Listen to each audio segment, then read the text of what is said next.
Boy, just be yourself. If people don't like it if you're being yourself, fuck them.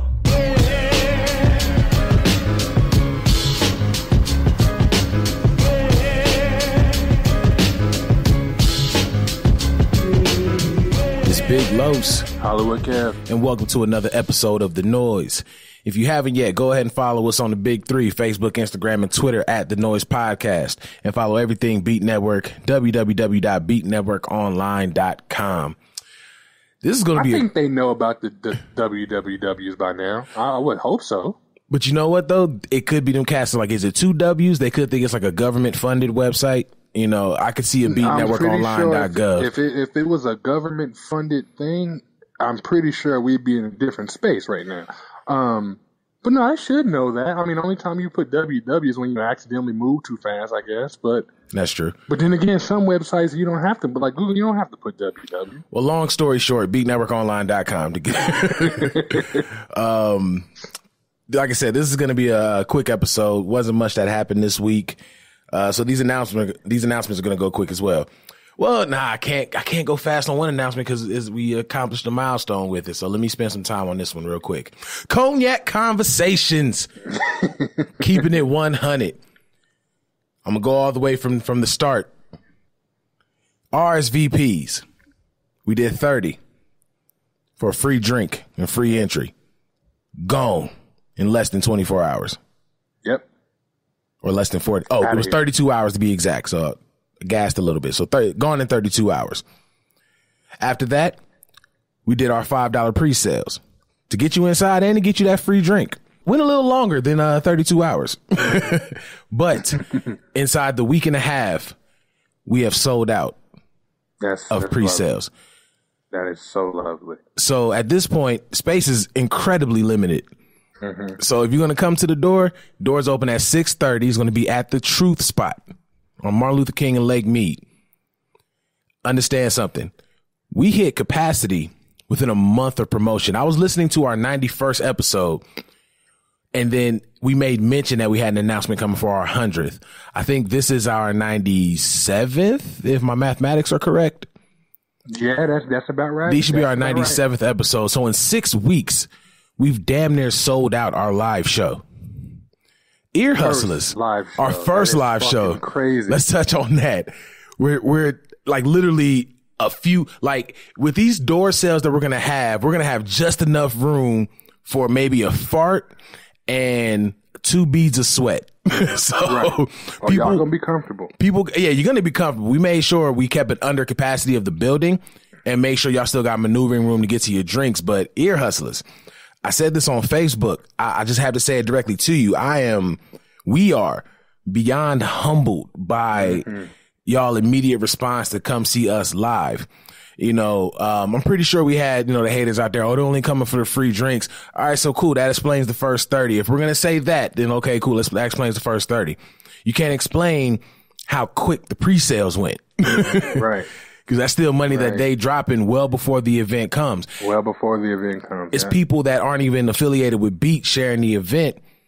And they're talking about, oh man, I'm definitely going to be in there. And I'm like, y'all don't even y'all know the dude that's sharing it, but obviously they're not a part of it. So it's like we're bringing something that is wanted, and to know that it's wanted and to know that we have that support in the city. Again, I'm humbled, and thank you to the local Ear Hustlers. You know what's crazy about that, man? And it just dawned on me, like right now, like this is really happening. Like it's right there. Like it's one of those things where I guess in my head I kind of been moving as if, we're gonna do it and cross that bridge when they get there. But now it's like, nigga, that bridge is paved gold right now. You feel me? It's the yellow brick road at this point. Right. I'm sitting here just thinking like, yo, this is gonna be crazy. I'm excited. So you know how we like to give history when things progress in a great way. So I'm gonna put you on Front Street for a little bit. When the RSVPs went, Kev was like, yo, this shit is really going on. Why am I getting nervous? Like once we saw, one, the attention that we were already getting, and not only the RSVPs, but people were donating to the Beat Blessings Feed a Family Fund. And oh, by the way, if you're not in Las Vegas, so our number 2 market, New York, and number 3, Ohio, y'all can go to the to the invite page on Facebook, and there's a link in there that you can go to the GoFundMe page and donate directly to Beat Blessings. We're trying to feed a family. Trying to feed at least 2 families. The goal is to get $300. If we surpass that, trust me, it's welcomed, and it's just gonna make sure that a family has a full table to come to that weren't able to provide that before. Yo, I've got to get my goddamn outfit ready. Like, yo, this is official. We gotta be clean, dog. Right. This is going down. I gotta plan out this is going down. I was telling you, like, this is gonna be the first time I've gone to the barber in 10 years. Right. And it's just for the beard. Like, I need to go in there looking like Ross. I already have mine scheduled. He will be there Thursday. I already have mine scheduled. The only thing that like fucks with me is how tired I'm going to be, because around that time we'll be coming back from New York, like a week prior to that. That's Sunday, actually. I see that, and it's probably thinking that, but I think that energy of, like, the day of, I think that's probably gonna make you not even tired. Yeah, I'm pretty sure adrenaline's gonna kick in. Yeah, I can see that. I can see adrenaline completely kicking in, and you'd be ready to do a whole nother one. Let me tell you this though, to the friends and family that listens to the Noize, that tell me all the time that they listen to the Noize, October 13th till about the 24th, we'll give about 11 days. Don't call me. Don't ask me to go out nowhere. Don't ask me to help you out with something. I need rest. A little under 2 weeks. I may take the full 2 weeks, but I need time, because this has been the most go mode we've been in since the 2 years of Beat operations. And you know what's crazy? Maybe this is a sign to myself that I kind of need to step out of my world, stop being such an introvert.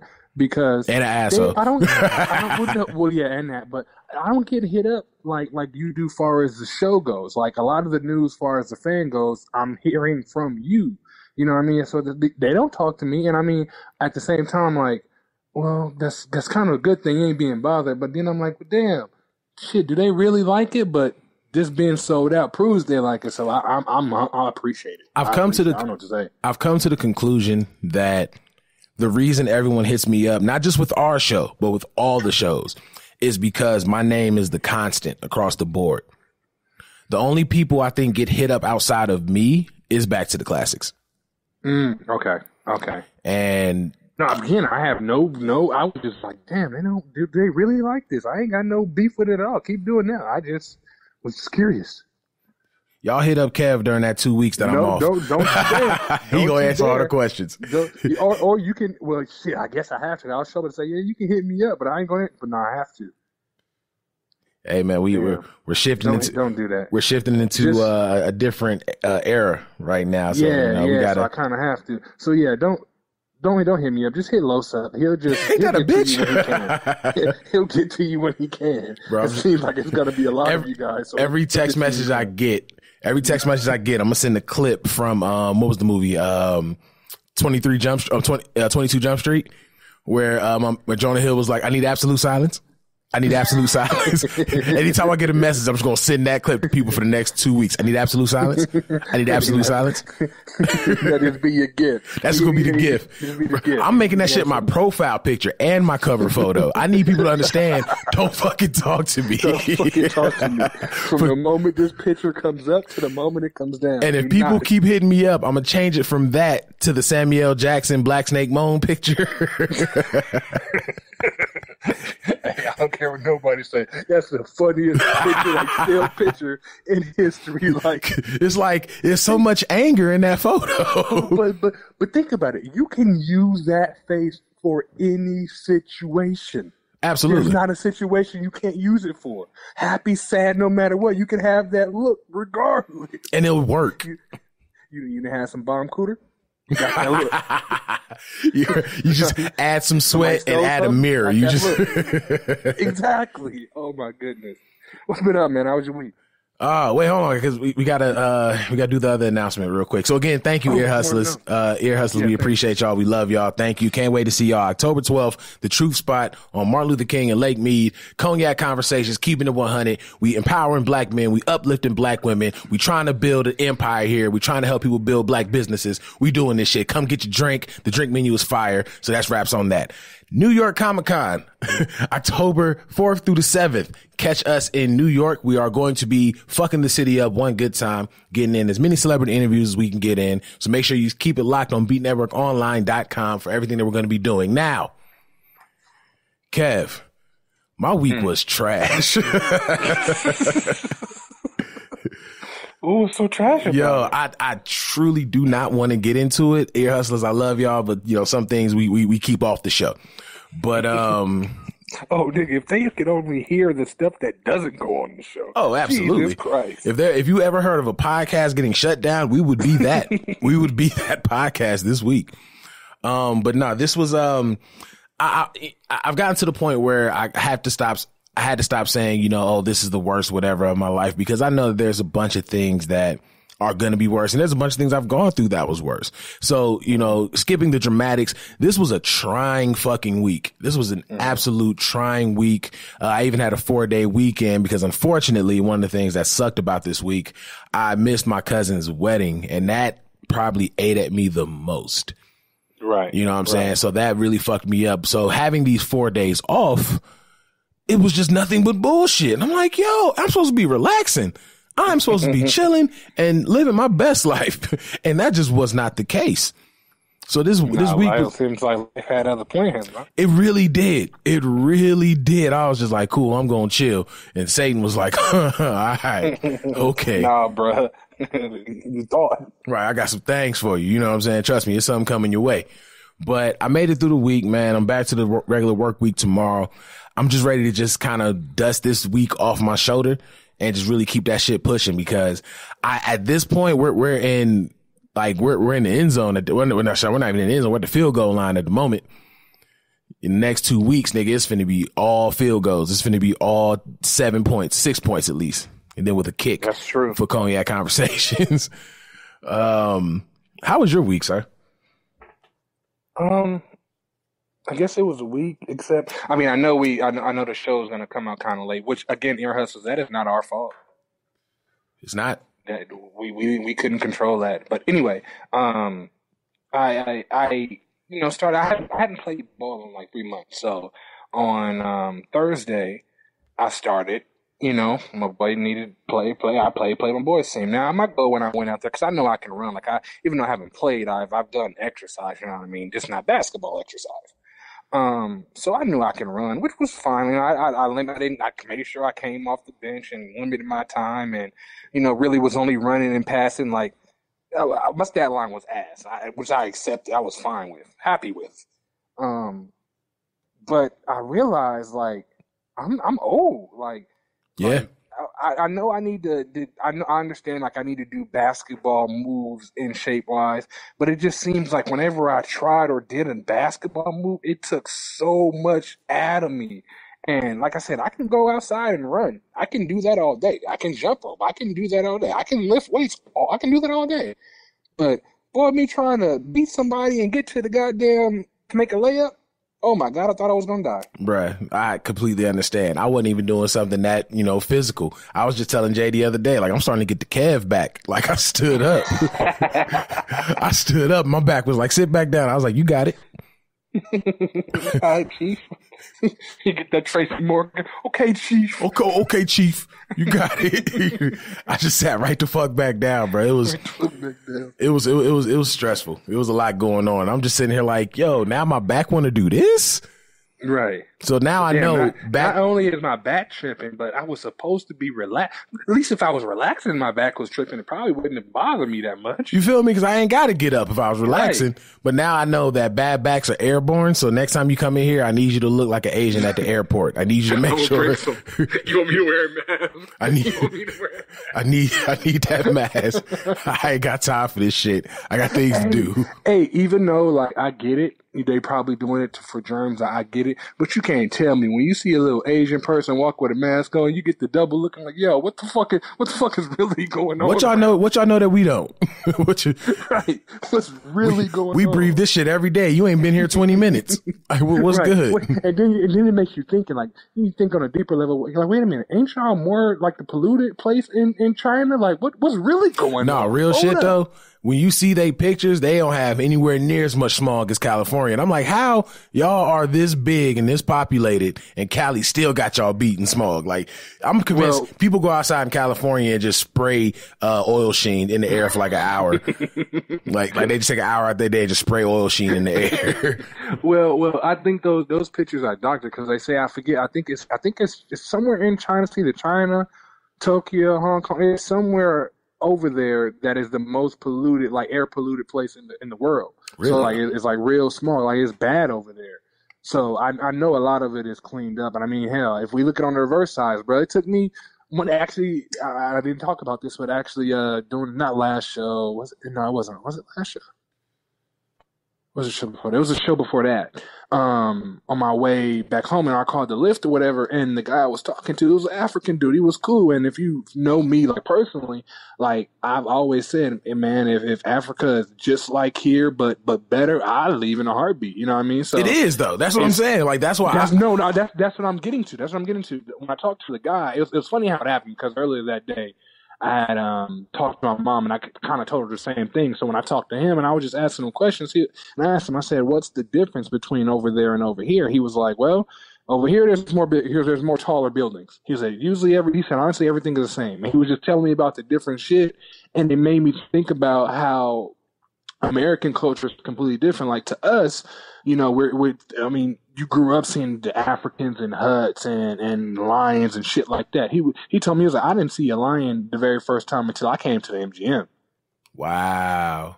That he said that was his very first time seeing a lion. You know what I mean? So it just makes you think like how it has to be how we think China is clean and clear. It has to be the reverse of that they ain't showing us. You know what I mean? The same thing with Africa. It has to be the reverse. That's what I'm trying to say. It has to be the reverse. Right. No, and to touch on the thing dealing with Africa, I looked at my uncle. Shout out to LACJ out in London, England. He does his radio show out there with Deja Vu Radio. But him and his people, they host parties in Gambia. And you know, when I first heard he was going to Africa to have a party, I was like, okay. Like I even look at, you know, certain movies and stuff like that. Like, yeah, there's buildings, there's civilization, but you know, America didn't necessarily teach us that the civilization looks just like ours, but sometimes, you know, even better. So when I saw the video from the party at Gambia, I'm like, bruh, what have I been missing?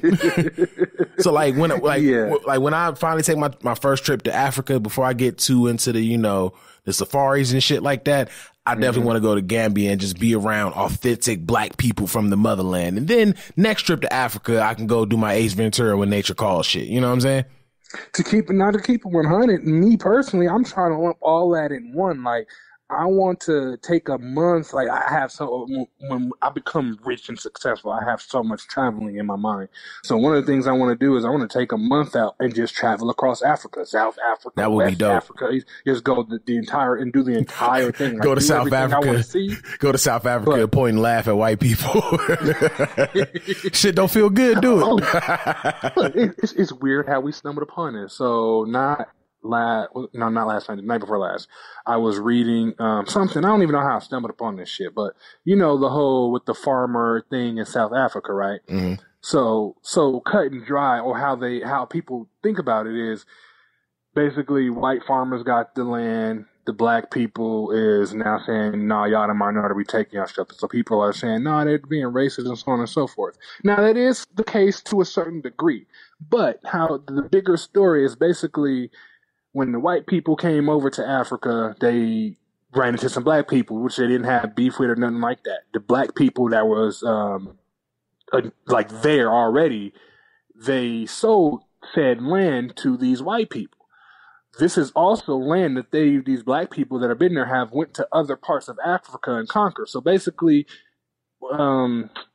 shit, we were in Vegas casinos. Which year? What Mirage your favorite casino? Mandalay Bay. Whatever your favorite casino is, just imagine like that's your favorite casino. But then I come and I run the whole strip and I take your casino and I sell it to somebody else.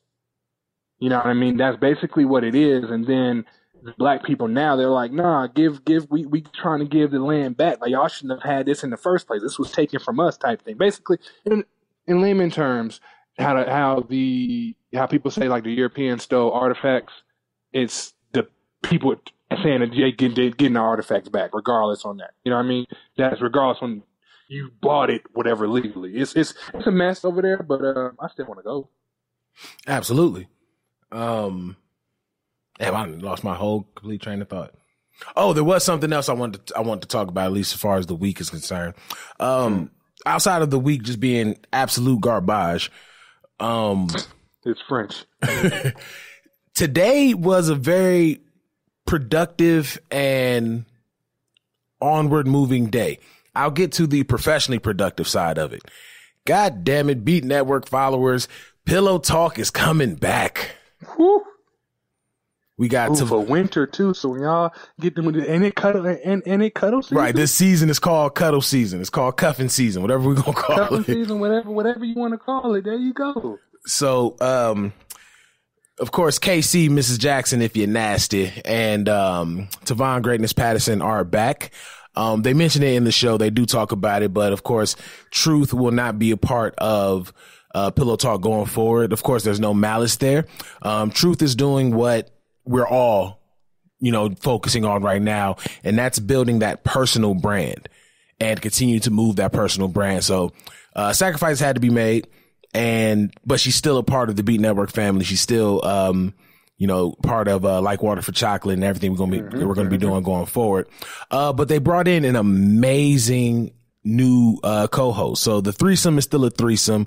Definitely want to formally welcome Jade to the Beat Network family. She's been a part of it about 2 months now, but we finally got her on the mic. We finally got her to present herself to our listeners and to our followers.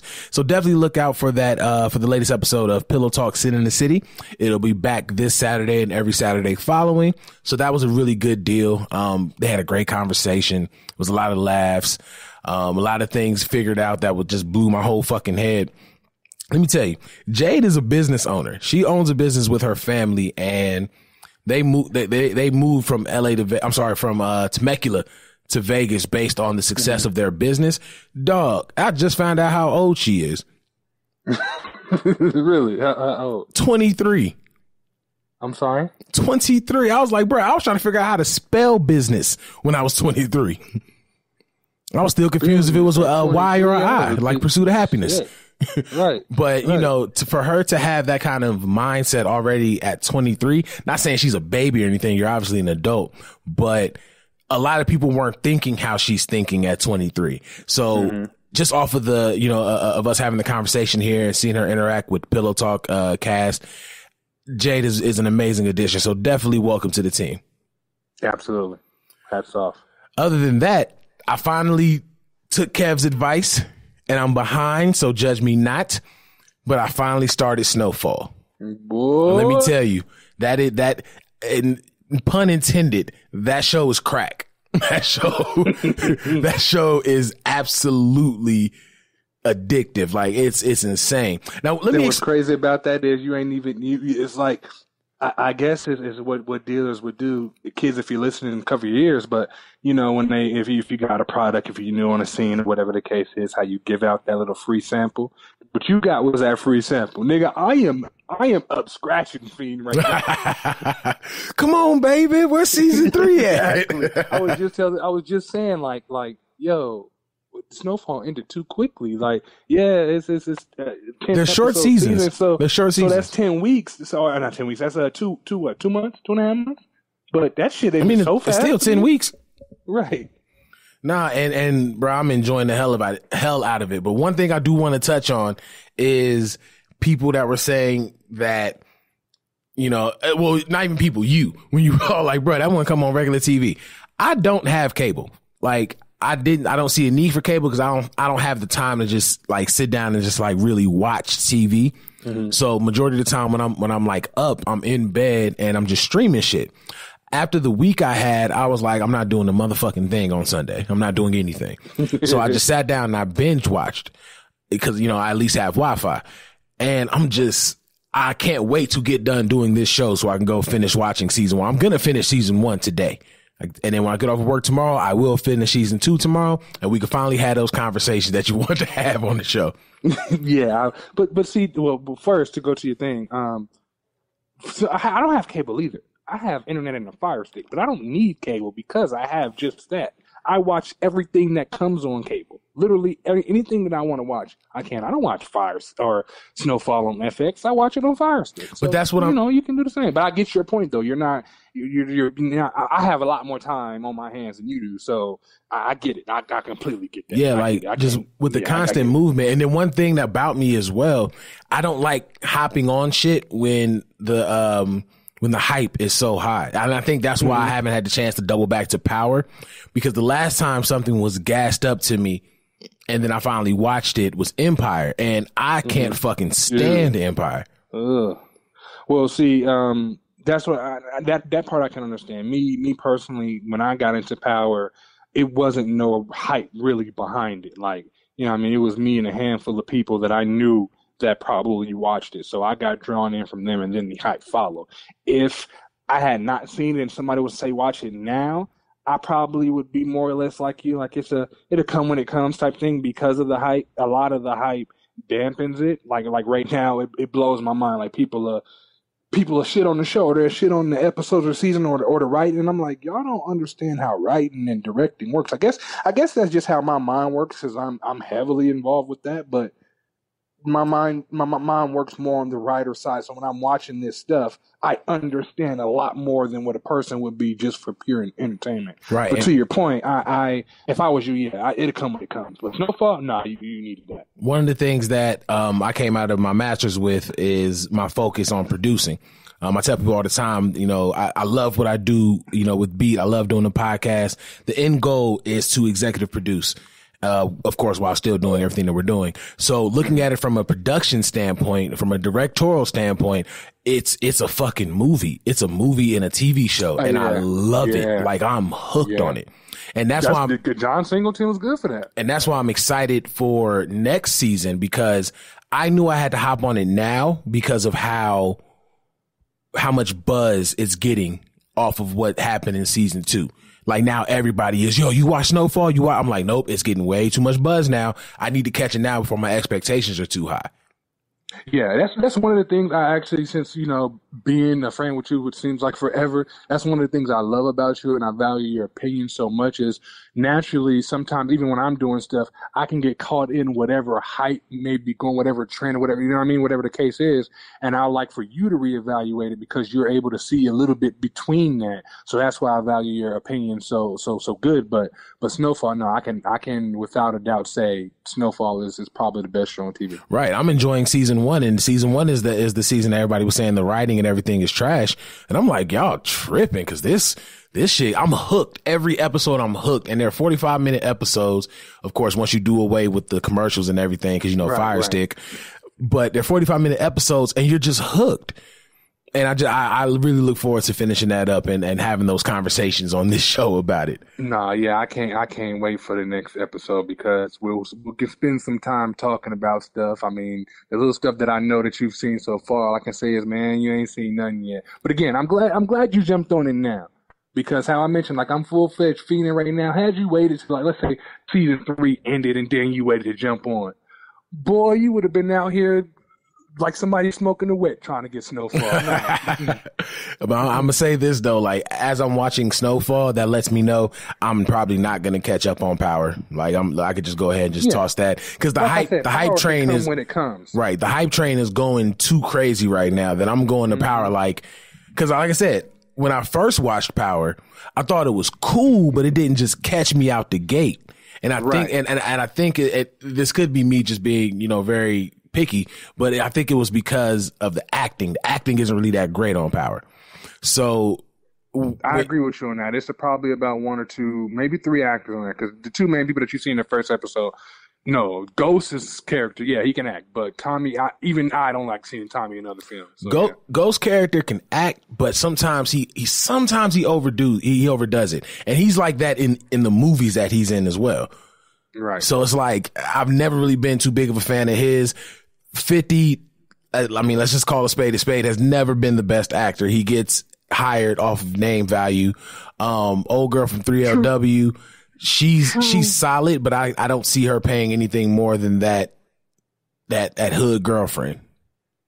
Well, with to speak on her, Natari, no, let me give her Natari, respects. yeah. Well, she is a good actor. She does her thing, but she is playing a role that she's very seen as.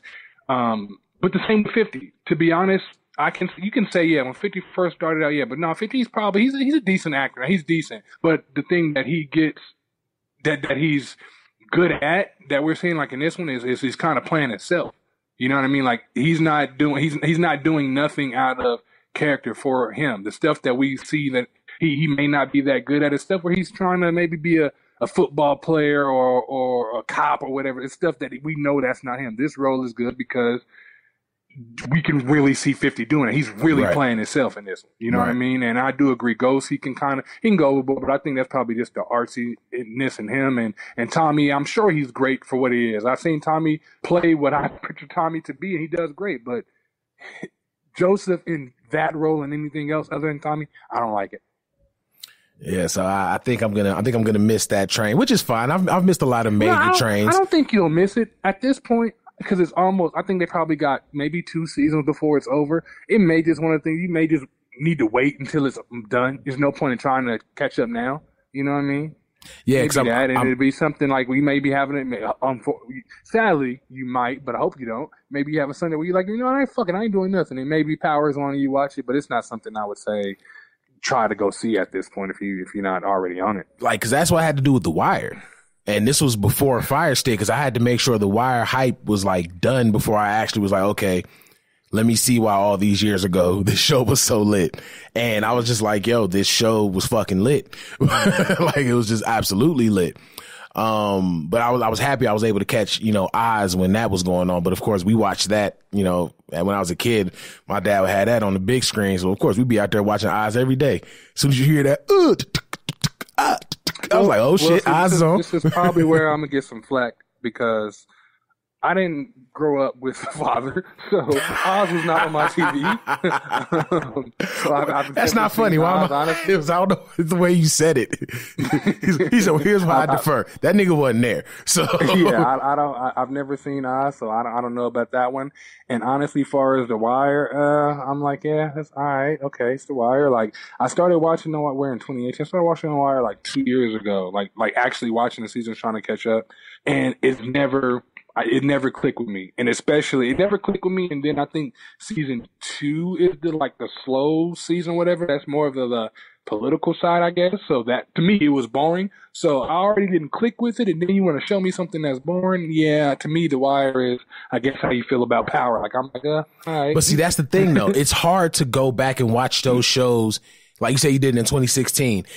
Within the last 8 years, we'll say from the 2010s, to go back and watch shows like that, it's hard to get into them because production has changed so much. This is a fact, yeah. That it's a different product. Like, I loved New York Undercover when it was on.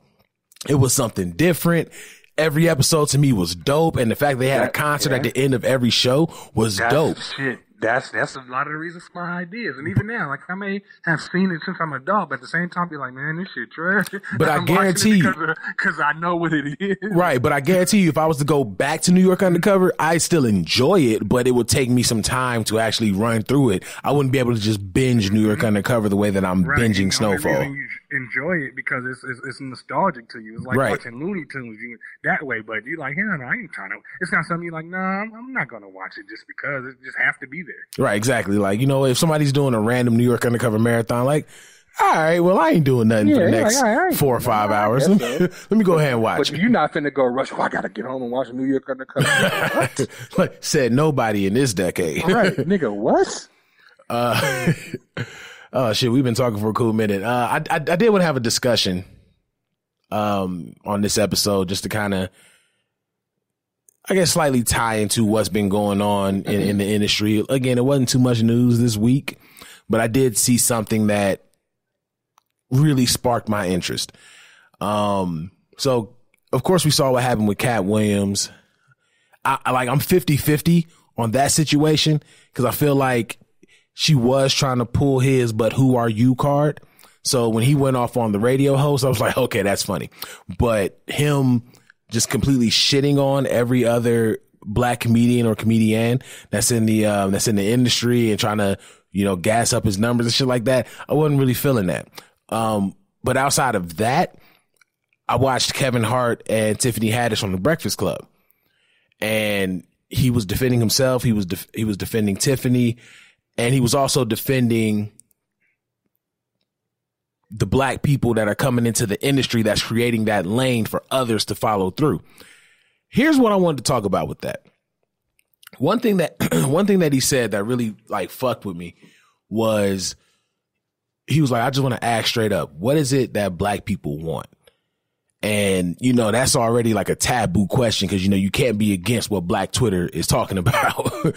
So he was like, what is it that black people want? Like, I'm giving you this, that, got a production company, black owned, black ran. I'm bringing in other black talents, bringing in other black comedians, doing all this other stuff. And people still want Kevin Hart to get off of that pedestal, off of that plateau not even plateau because he's still rising, but to get off the pedestal that he's at for other people. It bothered me because we really do have this mindset that we want black people to make it. We want black people to be equal with everybody else that's in the industry. However, we don't want it to be that black person. We want it to be this black person. You know what I mean? Mm-hmm. Yeah, I get that. Like, it's so weird because it just doesn't make sense. Like, I'll be the first one to say, and I've actually been saying it all week since I heard the interview. Kevin Hart has definitely become a caricature of himself. Like, he's definitely starting to slip into that, shucking and jiving area when it comes down to his movies. His stand-ups are still amazing, but he's starting to get into that, I understand what they like about me, but I don't want to see him fall. I don't want to see him lose the position that he's in. I want somebody to get to where he's at and then go further. You know what I mean? Like, and he mentioned Lil Rel. Lil Rel, who he brought on, got his stand-up special through Netflix, got his bread, and now he's the writer, producer, and star of his own television show on Fox of all networks. Right.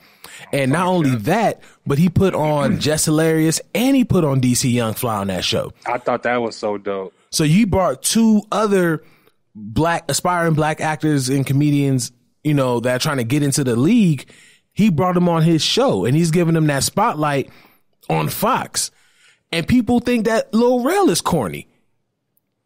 And they think, oh, I ain't fucking with this, whatever. It really does get to the point, like, why are we so selective with who we want to represent black people in the industry? That's a good question. Now, you want me to give you Hollywood's answer, or you want me to give you Kev's answer? You can give me both. I was just throwing it out there, like why it bothered me, like why does it have to be like. Just kind of touch on what I'm talking about. Everyone keeps saying, oh, this person should be bigger. That person should be bigger. We're championing Tiffany Haddish to get to that place. Of course, because, she's a black woman in the black woman renaissance. So we're really championing her to get to that place. However, her style is going to become too much for us at some point in time. And then she's going to get that exact same disrespect that Kevin Hart's been getting. Again, I'm not head over heels with Tiffany Haddish. I enjoy her. I think she's entertaining, but I'm not crazy about her, but she absolutely deserves the spot that she's getting to. And people saying that she leapfrogged some more. She leapfrogged all these people. I'm like, were you supporting some more back when she had her run? When she got in Soul Plane, were you pushing for her to get into other shit? Like, no, we just started getting to this. We want black people and everything in 2013. That's when we really started backing each other. Like, that's why it's so weird that they're bringing up all these people who do deserve bigger spotlights than what they got. But I'm like, where was that when they were starting that climb? We weren't supporting them. This is very true. You're right. Now, to touch on Well, to start, I didn't watch the interviews. I didn't watch either interviews, and the main reason, probably the only reason why I didn't watch interviews, even though I know they probably would have been good and talked about some good stuff, is because I didn't want to see I didn't want to see two people shame each other, and I like them both. You know what I mean? I guess that's probably how I feel like with the M and Joe thing. You know what I mean? So that, but and as far as Kevin Hart goes, yeah, it sounds like he did talk about I don't know what the conversation was, but that's not why he got pulled. The gun was pulled on him. Turns out, he said what he said. I guess the girl and her husband were leaving the movie. They were leaving somewhere. Cat Williams pulled up and was like, "See, I told you because you fuck with me, I'm the number one, or you got the number one show, whatever the case." Like talking shit and like acting tough. And the husband like, "Yo, my nigga, like chill the fuck out, pull the strap. I love you, Cat, but hey, that's on you, brother. That's why he's not cooperating with police, if that's what the new report's saying, because he know that wasn't no shit for him to censure. He ain't gonna censure. You provoked that man to do that. So that's how that goes. As far as the Kevin Hart thing, what I got out of it sounds like he went on the show to defend himself and to promote their movie, defend Tiffany Haddish and promote their movie. But it's two stories to that. One side, people are right when they say that. Or you are right when you say that people are selective in who they want to pick. You're absolutely right about that. It shouldn't be that way, but it is, and that's the way it is. And the reason that people are like that is because they are accustomed to another. This is Kev's answer, by the way. Another white person doing the things that they're used to. They're used to seeing, I want to say, a lighter skinned face. You know what I mean? So when you get somebody that's like a Tiffany Haddish or a Kevin Hart, even though you are right, Kevin Hart is starting to become a shell of himself. If you get somebody like a Tiffany Haddish, that ghetto cousin at your party, where even though you're funny and they cool, at the end of the day, you're like, no, that's that ghetto cousin. I don't want to go. Hey, I'm gonna go into this bank. You sit in the car. You know what I mean? Like, you sit in the car, I don't need you acting a fool in there. Even though you love that cousin and they funny, whatever the case is, that's who that is. So when you get, like, in front of quote unquote white people, you get yeah, you ain't that funny because you doing this and you doing that. You know what I mean? That's similar to like with the Nicki and Cardi situation. You shouldn't act like this in front of these people. You know what I mean? That's exactly what it is. With Kevin Hart, I get it. He wants to get on there and he wants to say, sham Cat Williams as he's warranted to do about the situation, but they both got to realize, look, at the end of the day, everybody wants the same thing, to be able to take care of their family and be fucking happy. There's no reason for you two to put that against each other. Not for these people, not for these reasons. There's no reason for it. There's no reason. Cat, yes, you are right. Tiffany has been able to do things that some of these our black artists has done, and she may not be as funny as them. I get that, but I also do believe that he didn't say that maliciously. He said that because honestly, that's the truth. Tiffany's not as funny as some of these other female black comedians. She's not. No, and I agree. She's in the platform that she's in the spot that she is, and she deserves that. Why? Because she put in the work to be there. We don't know what Samora did back in the fucking 90s. We wasn't paying attention to that. She could have had that run. Just because you've had that run doesn't mean that your shit on the background was taken care of. You know what I mean? We learning that with Monique now. Monique, yes, you had your run and you arguably may be funnier than Tiffany. But it seems like you didn't have your shit taken care of. So right now you're in the position that you're in. It's the same exact thing. So we can't hate Tiffany for that. We can't sham her for that. She didn't do nothing wrong. But yes, they both are right in this system. In this sense is what I'm trying to say. Far as what do black people want? Kevin, you're absolutely right. Black people don't know what they want. And they don't know what they want is because black people are just now finding out who they are. Of course they don't know what they want. You're asking, just because they've been around, that don't mean they know who they are. The black people in America, when it boils down to it, we don't know what our history is like. For all we know, the slaves came from Africa, right? But then there's rumors, or just, I'm saying rumors, but then there's reports saying that black people, some of them were here. So in a nutshell, we don't know that. So we're at this point with this, we're fighting for equality. We're fighting for just black people rights in general. We've seen how the last year the black women had. This is new to us. This is all still new. So no, we don't know what the fuck we want. Now, if you was to go over there, and it's funny we talk about this, but if you was to go over there in Africa, yeah, they probably can tell you, yeah, Kev, you funny, but we like this over here. Because they know. We don't know. We're still trying to figure all this shit out.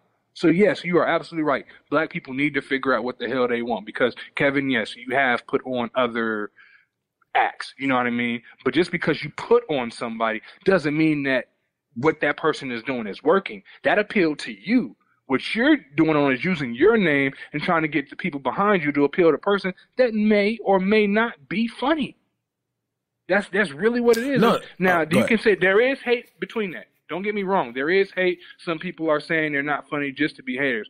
But in a nutshell, for the most part, yes, a person cannot be funny and is not perceived as hate. It's the truth. That doesn't mean you should hate on that doesn't mean you should wish their downfall, but it can be the truth. I can tell you, Los, my nigga, like you're my guy. But just like we talk, can I put you out on Front Street? Like I've said before, I don't want you shouldn't smoke blacks. We talk about all the time, or whatever the case is. That is, somebody else on the other might tell you, nah, fuck it, smoke that black. The same thing with Kevin Hart doing. Somebody with a bigger name. Maybe if you kicked it with Lil Boat, and maybe he smoked blacks. Lil Boat smoked blacks, so shit, Lo smoked blacks, and it's cool. This is very specific. because I'm fucking with you how you would with me. So you know what I mean? It's the same thing. Just because Kevin Hart is putting on a Little Rel doesn't mean a Little Rel is funny. But that doesn't diminish the fact that Little Rel, you put in his work, get everything that you got coming to you. That's all I'm saying. Like people don't know, and that's my issue. Like with everything you just said, literally from putting on cats that aren't that good, you know what I'm saying, to everything you just said, I agree with you tenfold. What pisses me off, and also to address what you said with Kevin Hart, you're absolutely right. He is putting on people that appeal to him, and if he thinks that they're funny, he feels as if everyone should think that they're funny. So I completely agree. Everyone's not gonna click with everyone that comes after him. I agree with that tenfold. Go ahead. I'm saying the last thing with Kevin Hart, what people need to realize, and I want to be, I'm a fan of Kevin Hart. I love Kevin Hart. I've been to a show, but when we get about it, what makes Kevin Hart funny? Kevin Hart is not up there telling you a joke. Kevin Hart is up there telling you a story that may or may not have happened to him that still happens to be funny. What is the difference between him and a Dave Chappelle or Chris Rock? They get up there and yes, they'll tell you something that may have happened in their life that may be funny, but they'll tell you a joke that has nothing to do with it. Kevin Hart doesn't do that. He's all stories, but right? he's in a lane that the shit works for him, and the shit is actually funny. So yes, you got the hate, the people that don't want to see him, but on the comedian side, if you're really looking at it, because I've heard actual comedians, Kevin Hart on the art of being a comedian is not funny. The art of being a comedian, just because you're a comedian, funny, Los, I think you're hilarious. You're not a fucking comedian. Simple and plain. Like I can if I try. Not at all. It's not. Yeah, this is Kev's answer too. It's not. I don't think Hollywood got much interest, but still, it's not the same. No, and again, I absolutely agree with all of that. I agree with all of that. The thing that pisses me off is that if we reject, like when we don't like them, we just reject them, and that's my issue. Okay. Like again, Lil Rel has a very selective audience. I enjoy his stand up. Not gonna lie. Rel ain't that funny, the show. Right. Like, it's not like, oh, you know, I got to come back and see this every week, but it's just, it's not, it doesn't get you right then and there. But what bothers me is that we shit on these people publicly. It's like you said, you tell me all the time, quit, to quit fucking with the blacks. However, we're not walking the street and you're like, you know, and there's a bunch of people walking past me who already don't like the fact that there's smoke around them, and they're like, man, you need to quit them fucking blacks, and they're all looking around like, yeah, you do. You know what I'm saying? Like, you let me know as my nigga. You know what I'm saying? Now, this could be conversation that's inside the black community, you know, on some one-on-one type shit.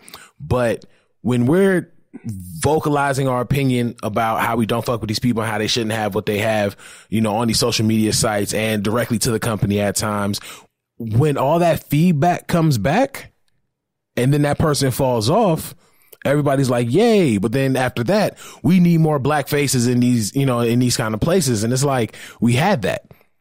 Like, granted, I get what you're saying. You know, and granted, you know, whether you fucked with it or not, you didn't have to physically support it. Cause you didn't have to shit on it. But you didn't have to shit on it. I get what you're saying. I do get what you're saying. I agree with you. You don't have to, if you don't support it, that's fine, but you ain't got to shit on it. I think we've learned that with dealing with beats. So I'm all for that. I get that.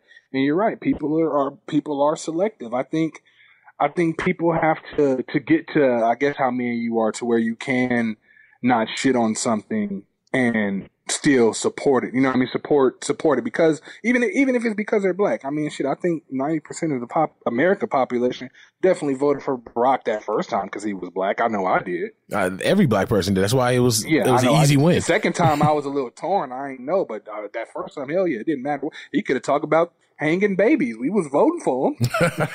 You know what I mean? He was black. We was voting for him, so it didn't matter. But I think people do need to get to that. They do need to get to we don't like it, but you deserve it. We gonna rock with you, because we don't. At the end of the day, man, we don't know what work Lil Rel has been putting in.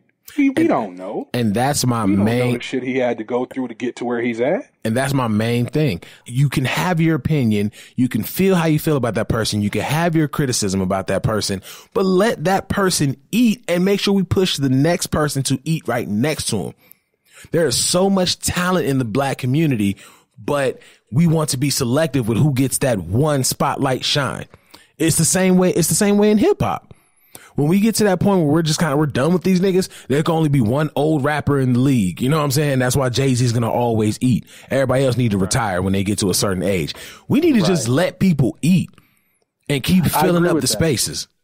I agree with that. I agree with everything you said, full hold. But this made me think, do you think that this could be me reaching this? Do you think, though, that maybe the black people that do feel that way, maybe there's a little bit of, in a sense, it's about to say how harsh to say, but you think maybe in a sense there's a little, I don't want to say mental illness. That's not the right word.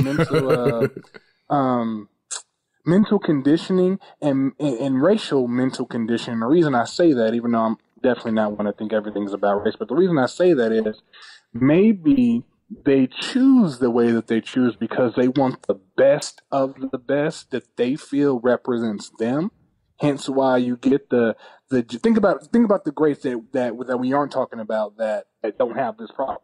You know what I mean? We can arguably say that those are probably the best in their whatever field that they're in that would represent the black community as a whole. So do you think that maybe they were mentally thought to kind of have or mentally conditioned to kind of have the crab in a barrel mentality, and maybe that's why they are very selective with who they let get to the mountaintop, so to speak? The reason that I'm 50-50 on that is, as far as the crabs in the barrel mentality, absolutely it's mental conditioning. Throughout the years, we were taught to hate each other and to hate what we look like and to hate what we represent. Absolutely mental conditioning. On the other 50, I see more pro-black people talking about this kind of shit. You know what I'm saying? And it's and where I'm getting at with it is kind of going back to the point that I made. We can have that one strong representation of a black comedian or a black entertainer, and he's just that guy. He's that go-to. But every decade we've had that, and really not even just with comedians, with actors in general. With actors in general, we get that one black dude that's just black dude, and hopefully going forward, we're going to get that one black female that's just murdering shit. Like, but we're not allowed to have, or correction, two ways. We're not allowed and we don't allow to be, let it be the ones that are in the league and they suck, but they're still in the league. Like, why can't we just fill up all lanes of comedy of entertainment that I enjoy, entertainment I don't enjoy, because there's somebody that enjoys the entertainment that I don't, and don't like the entertainment that I like. Like, why can't we just let these people eat? We don't have to get them the fuck up out of here. Just let them eat. Keep the lanes open. We are the driving force and the main force in a lot of, if not everything that you just said.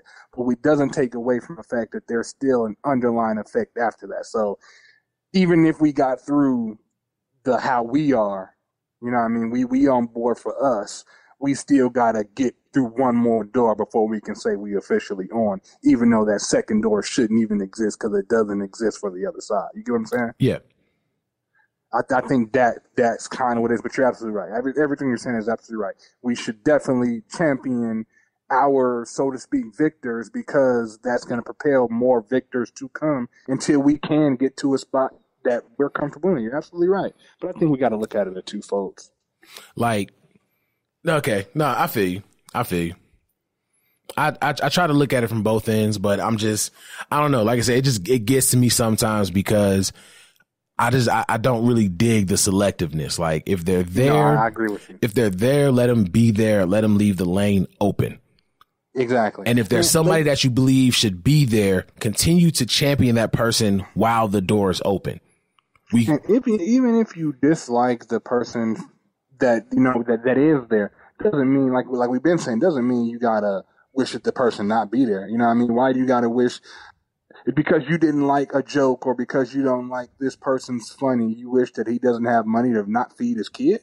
Exactly. That's stupid. That's stupid. I get what you mean come from that. I guess lately I just been in a space, man, where I've literally been looking at everything from every single different possible angle, even on angles where like if it's me and another person and then it maybe piss me off, I try to look at it both sides, and it's helped me not be so mad lately. It really has, but god damn, it's tiring. But dude, and that's why I agree with you. I look at here's a prime example to help everyone understand that I'm looking at everything from all sides. That's why I don't talk shit about the mumble rappers anymore. I've gotten to a place where saying they're absolutely shit to they're just not for me. They're just not for me. But as long as hip hop culture is still thriving, great, because the door will always be open. That's all I give a fuck about. And we've even said on our show, we don't want to see them lose a single dollar. We just think their music is trash.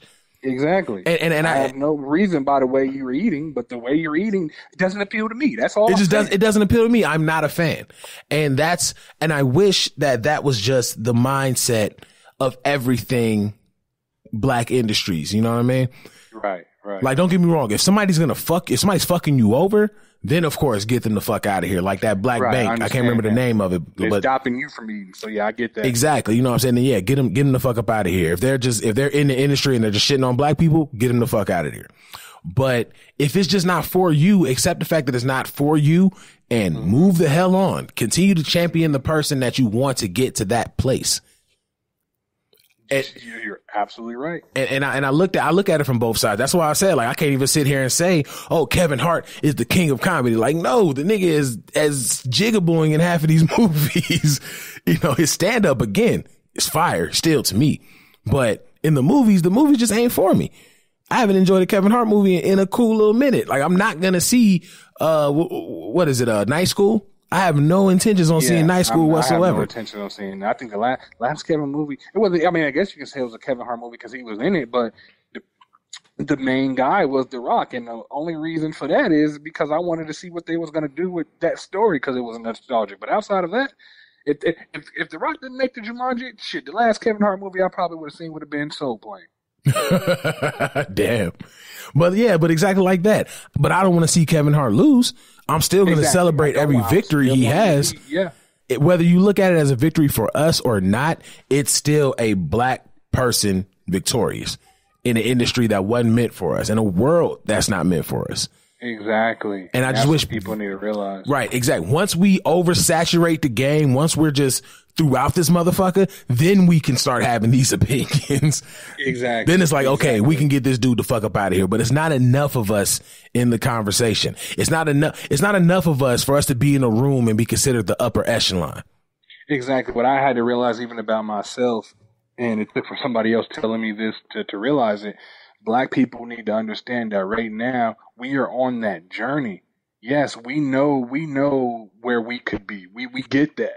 But we're looking to that and expecting that to happen and not expecting the journey. Like we have to go through a year like last year with black women to have a year in 20 whatever the fuck that if you was to look crazy at a black woman, it's like taboo, you know what I mean? Like, right. We have to go through that journey, and I think black people need to understand that it sucks. It can suck. Yeah, I get it, because we know we're supposed to be, but we still got to go through that journey to get where we're going. Exactly. Like, let's complete the mission first, exactly. and then we can be, what's the word I'm looking for? And then we can be critical on who we have representing us, because we don't have enough representation, and that's we said there was going to be.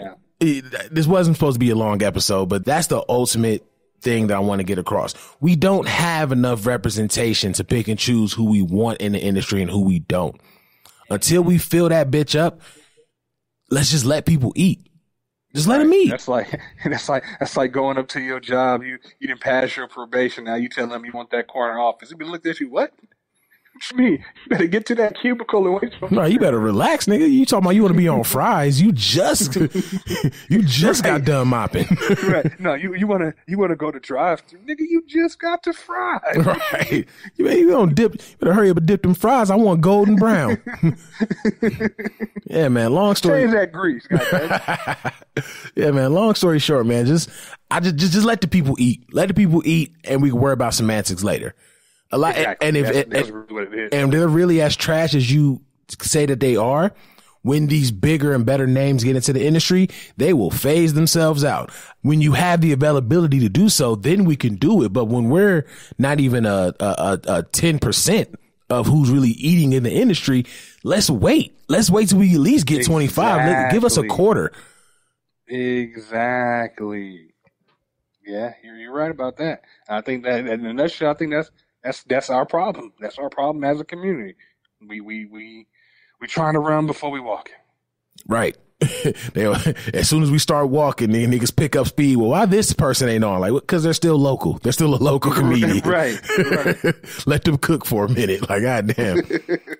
We out here serving straight raw meat of black axe. I like my black axe rare. I don't want no brown on that shit. Oh man, so we tried to make this a short episode, but you know how we get when we start talking about our people. Kev, let the people know where they can find you at. On my Twitter is _Hollywood Kev. On my Instagram is Hollywood Kev _. I'm talking to Los after the show, but yeah, follow me there.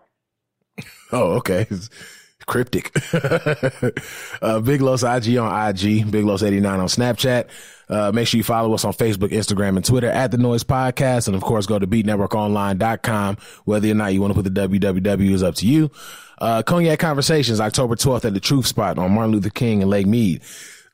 If you're not in the Las Vegas area or you don't plan on going, you can still donate directly through the GoFundMe. So you go ahead and toss us that bread. New York Comic Con, October 4th through the 7th. Catch us in New York City, fucking the city up one time for the one time done. You know what I mean? Yeah. Nothing but DMX playing.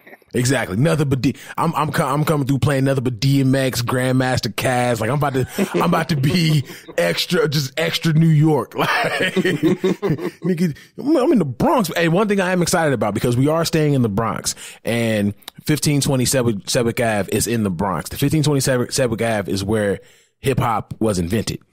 The culture was invented there. I'm going to that motherfucker, and I'm very excited about that. So I'm really looking forward to that. Other than that, as always, we appreciate you guys tuning in. As always, we appreciate your support. And as always, it's Big Los. Hollywood Kev. It's The Noize.